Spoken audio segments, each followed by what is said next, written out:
आप देख रहे हैं न्यूज लाइव 10 और मैं हूं आपके साथ नबील अख्तर। चैनल देख रहे हैं सभी लोगों को ईद उल फितर की बहुत बहुत मुबारकबाद। आज पूरे मुल्क में ईद का त्यौहार मनाया गया। यह नहीं कहूंगा कि हर्षोल्लास के साथ मनाया गया, क्योंकि इस वक्त मुल्क के जो हालात चल रहे हैं उसको देखते हुए यह कहा जाना कि ईद का त्यौहार हर्षोल्लास के साथ मनाया गया बेमानी होगा।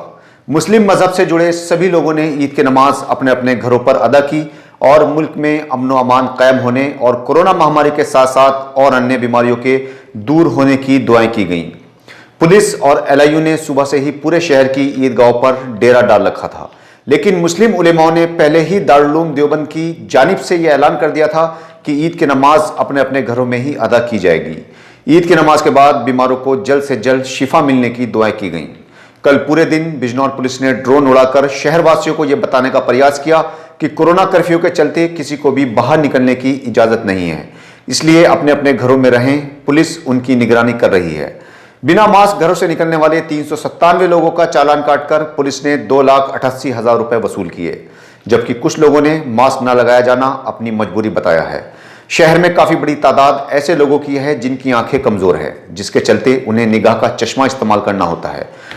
उनका कहना है कि अगर वो मास्क का इस्तेमाल करते हैं तो मुंह से निकलने वाली गर्म भाप चश्मे पर जम जाती है, जिससे उन्हें दिखाई देना बंद हो जाता है, इसलिए वो मास्क नहीं लगा सकते। अब उनकी बातों में कितनी सच्चाई है, ये बात तो वही अच्छी तरह से समझ सकते हैं जिनकी निगाहें कमजोर हैं और उन्हें मास्क का इस्तेमाल करके इस परेशानी से दो चार होना पड़ता है।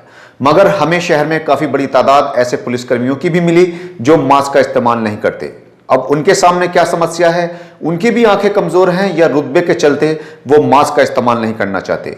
ये उनसे पूछने वाला शायद कोई नहीं है। शहर में अक्सर ऐसे पुलिसकर्मियों को देखा जा सकता है जो मास्क नहीं लगाते हैं। बहरहाल, बिजनौर पुलिस ने बिना मास्क निकलने वाले और बेवजह घरों से निकलकर बाजारों में घूमने वाले काफी लोगों का चालान किया है। आज मेरे द्वारा और डिस्ट्रिक्ट मजिस्ट्रेट साहब के द्वारा जनपद का भ्रमण किया गया। खास करके शहर बिजनौर, झालू, नटौर, नगीना, कोतवाली देहात आदि क्षेत्रों में तीनों त्यौहार ईद, अक्षय तृतीया और परशुराम जयंती लोगों ने अपने घरों में रह कर के मनाया। कोरोना कर्फ्यू में सहयोग किया, घरों में रह कर के नमाज अदा किया, पूजा पाठ किया, कोरोना कर्फ्यू का पालन किया। इसके लिए सबको बहुत बहुत मुबारकबाद, धन्यवाद, साधुवाद। चालानों के साथ साथ कल धामपुर पुलिस ने एक व्यक्ति को पॉलिथीन में भैंस की खाल ले जाते हुए पकड़ा है। पूछताछ में उसने अपना नाम रहमान बताया। उसकी निशानदेही पर पुलिस ने शकील, फैसल, वफाउर रहमान और आदिल को भी 3 कटी हुई भैंसों के साथ गिरफ्तार कर लिया है। अफजलगढ़ पुलिस ने भी दहेज अधिनियम के तहत प्रदीप, अरुण और उषा देवी को गिरफ्तार करके जेल भेज दिया है। अफजलगढ़ पुलिस ने ही 3 कुंटल भैंस के मांस के साथ 2 लोगों को गिरफ्तार किया है। पकड़े गए लोगों में सलीम कुरैशी और मोहम्मद इकबाल दोनों मोहल्ला नायक सराय अफजलगढ़ के रहने वाले हैं। दोनों को जेल भेज दिया गया है। सहारा पुलिस ने भी गांव वजीरपुर मंडैया के रहने वाले राजकुमार को अवैध शराब और शराब बनाने के उपकरणों सहित गिरफ्तार किया है। पुलिस ने एक प्लास्टिक की कैन में 20 लीटर कच्ची शराब और 200 लीटर लहन को भी नष्ट किया है। सहारा की ही पुलिस ने गांव वजीरपुर मंडैयों के ही रहने वाले जयप्रकाश को 10 लीटर कच्ची शराब के साथ गिरफ्तार किया है। दोनों अभियुक्तों को जेल भेज दिया गया है।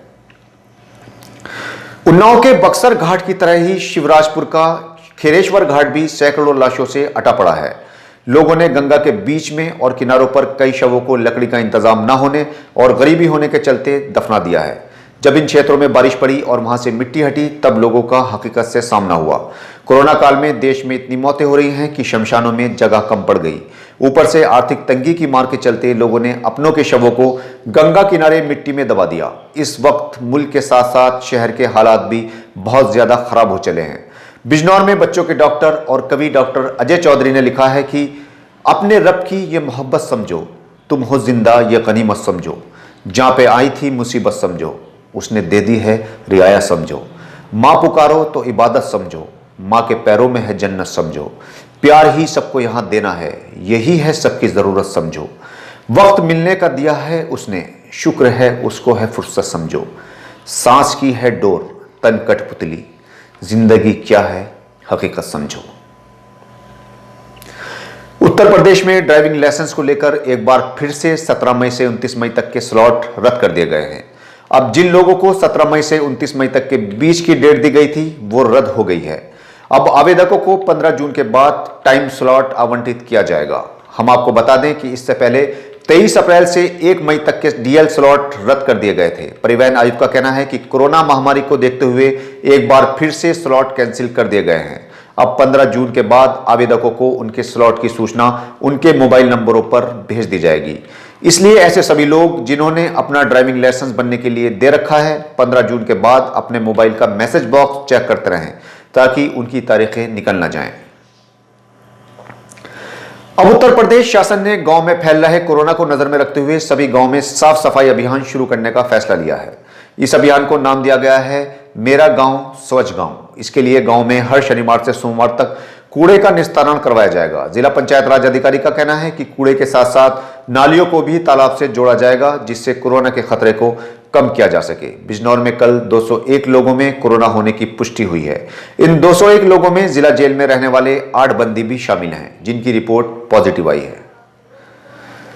कल यानी ईद से एक दिन पहले नगीना में त्योहार की खुशियां उस वक्त मातम में तब्दील हो गईं जब नजीबाबाद नगीना रोड पर गांव सत्तारवाला के सामने साकिब पुत्र नवाब, जिसकी उम्र तकरीबन 12 साल थी और जो गांव रावलखेड़ी से अपनी साइकिल से अपने घर आ रहा था, उसको गन्ने से भरे ट्रक संख्या यूपी 20T3564 ने अपनी चपेट में ले लिया, जिससे साकिब की मौके पर ही दर्दनाक मौत हो गई।